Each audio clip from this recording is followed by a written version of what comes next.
In this video, we're going to look at how to calculate reactions using the concept of moments from the last video. We will first look at reactions from point loads on simply supported beams. A simply supported beam is one that freely rests on the support and can freely move in the horizontal direction. In these examples, we will only look at beams with two supports to keep the examples statically determinate. Let's start with an idealized scenario where we have a 10-meter long massless beam resting on two supports at the ends of the beam. If the beam has no mass, then it does not produce any weight, and therefore there will be no load bearing on the supports. Now let's add a load or force of 50 newtons to the middle of the beam at 5 meters from each support. This load is pointed in the downward directions. Since there is now a load pushing the beam downwards, then the supports must respond in accordance to Newton's third law and produce opposing forces upwards. These opposing forces are called reactions. We'll call the left reaction Ra and the right reaction Rb. Let's now just focus on the beam and the forces on it and remove everything else in a diagram.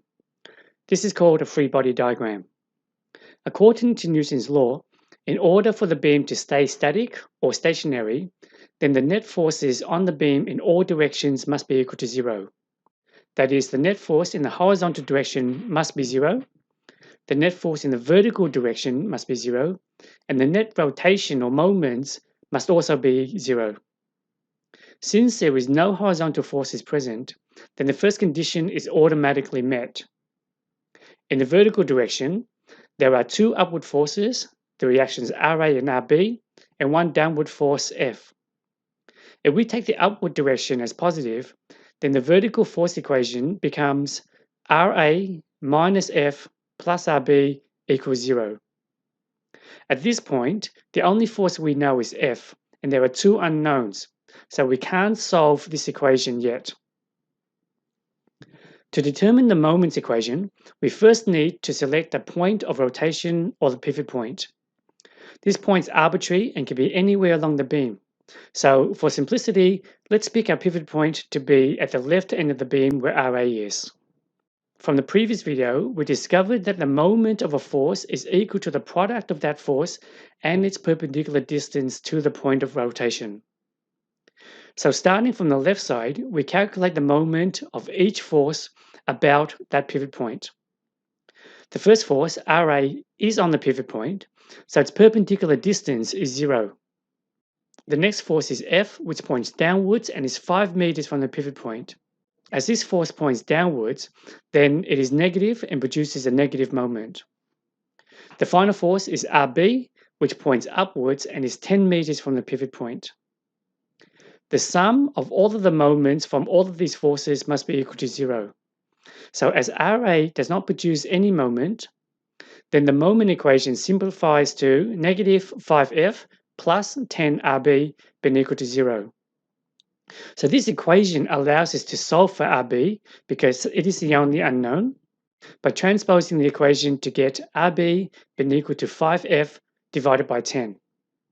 With F being equal to 50 newtons, Rb is then equal to 25 newtons. Note that the answer is positive, indicating that Rb points upwards, as expected. Now that we know what Rb is, then we can solve for Ra using the vertical force equation. So transposing this equation gives Ra being equal to F minus Rb, which is 50 minus 25, or 25 newtons. So in this example, Ra and Rb have the same magnitude of 25 newtons. In other words, they produce the same reactions. This is expected since the load is in the center of the beam, and one would expect that each support would produce half of the reactions needed to counter the load. Let's do a second example now, where we now shift the load so that it's closer towards the right end at 3 meters from support B and 7 meters from support A. How do you think the reaction will change now? Will both supports produce the same reaction, or one support will have a higher reaction than the other? Let's find out. Using the same approach as the last example, we will look at the conditions for static equilibrium. That is, there is no translation and no rotation. Since there's no horizontal forces, we only need to concern ourselves with the vertical and the rotational. The condition for static equilibrium in the vertical direction is all of the upward forces being equal to all of the downward forces, or Ra plus Rb minus F being equal to 0, just like before. And for moments, taking the moment about the left end of the beam, then the static equilibrium equation for moments is Ra multiplied by its distance to the pivot point, plus F multiplied by its distance to the pivot point. In this case, F is 7 meters from the pivot point and points downwards, so it's negative. Finally, the moment due to Rb is its force multiplied by its distance to the pivot point, which is still at 10 meters. As the moment due to Ra is 0, then Rb can be transposed and solved to give a value of 35 newtons. Now that we know Rb, we can substitute Rb into the vertical force equation to solve for Ra, which gives us 15 newtons. So by shifting the load closer to support B, we increase its reaction as support B needs to carry a greater portion of the load compared to support A.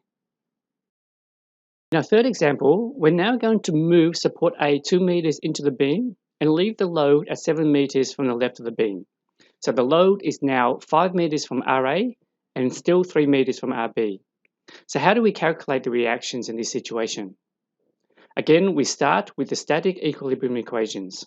So in the vertical, we have Ra minus F plus Rb equals 0, just like before. For the moments, we now have 3 forces that will produce a moment about our pivot point, which is still on the left side of the beam. They are Ra at 2 meters, F pointing downwards at 7 meters from the pivot, and Rb at 10 meters from the pivot. If we look at these two equations, then we have two unknowns in both Ra and Rb, so we can't solve any of the equations. One way to overcome this is to move the pivot point so that it's located at one of the forces. So let's say located at Ra. Now, instead of calculating the lever distance relative to the left end of the beam, we now calculate it relative to the new pivot point at Ra. So Ra is now at 0 distance from the new pivot point. F is now 5 meters from the new pivot point, and Rb is now 8 meters from the new pivot point. This cancels out Ra and leaves Rb as the unknown, which we can now solve for. So Rb becomes F times 5 divided by 8, which gives us 31.25 newtons. Now that we have Rb, we can solve for Ra using the vertical force equation. So this leaves us with 18.75 newtons for Ra. So by shifting Ra closer to the load, we increase its reaction, and Ra carries more of the load than previously. For our final example, we will add an extra load at the center of the beam with a force of 30 newtons. So now there are 4 forces in total: 2 downward loads, F1 and F2, and 2 upward reactions, Ra and Rb. In this example, we'll keep the pivot points at 2 meters where Ra is. So let's write out the vertical force equation first.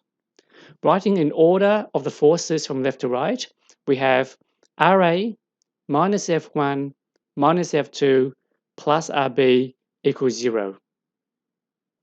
Now for the moments equation, writing out the moments for each force relative to the pivot point gives Ra at 0 meters from the pivot point, F1 pointing downwards at 3 meters from the pivot point, F2 pointing downwards at 5 meters from the pivot point, and Rb pointing upwards at 8 meters from the pivot point. With Ra cancelling out to 0, we can transpose for Rb to give Rb being equal to F1 times 3 plus F2 times 5, all divided by 8. Since F1 is 30 newtons and F2 is 50 newtons, this gives us a value of 42.5 newtons.